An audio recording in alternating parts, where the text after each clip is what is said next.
पाहूया पुढील महत्त्वाची बातमी। राज्यभरात साखरेच्या दरात मोठी वाढ झाली आहे। किरकोळ बाजारात साखर 65 रुपये किलो आहे, तर 24 तासात साखरेचा दर हा 4 रुपये प्रति किलोनं महागलाय। सर्वसामान्यांच्या खिशाला आता आणखी झळ बसणार आहे। दरम्यान यावरून काही राजकीय प्रतिक्रिया आलेल्या आहेत, पाहूयात। राज्यभरात साखरेच्या दरात मोठी वाढ झालेली आहे। खरं तर सणासुदीच्या काळात आता साखर महागलेली आहे। सर्वसामान्यांच्या खिशाला आता आणखी झळ बसणार असल्याची माहिती समोर येतेय।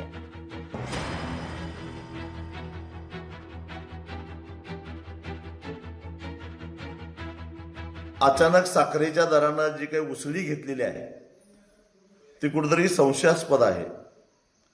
कारण यावर्षी एकूण पीक पाणी पाहता पुढील सीझनमध्ये देशाला पुरेल इतकं साखरेचं उत्पादन होणार आहे हे तर स्पष्ट आहे।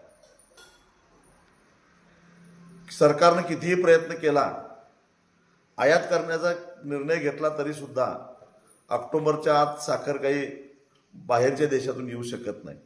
असं असताना साखरेच्या दरामध्ये संशयास्पदरित्या उसळी मारणं ही कुठेतरी पाणी मुरत असल्याचं दिसतं। नाही, मला वाटतं तसा साठी बाजारचा विषय नाही आहे, कारण की साखरेचं उत्पादन या ठिकाणी उत्पादनावर या सगळ्या गोष्टी अवलंबून त्या ठिकाणी असतात। परंतु साखरेची MSP वाढली पाहिजे ही साखर कारखानदारांची भूमिका शेतकऱ्यांच्या हितासाठी या ठिकाणी।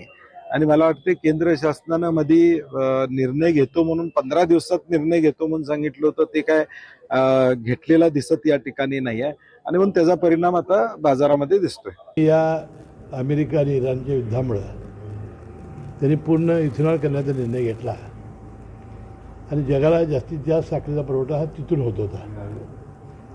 आपल्या देशातली कमतरता आणि ब्राझीलची टंचाई यामुळे साखरेचे दर जरी वाढले असले तरी आपल्या देशातील कारखान्यांना, विशेषतः आपल्या पश्चिम भागातील कारखान्यांना याचा फार कमी फायदा होणार आहे। याची श्वेतपत्रिका मला काढणार आहे तर मला वाटतं माझं ते विधान खोटं ठरलं असतं।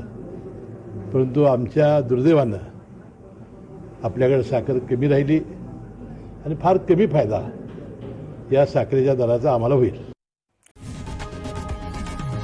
लोकशाही मराठी ऐका, पहा, जागरूक रहा।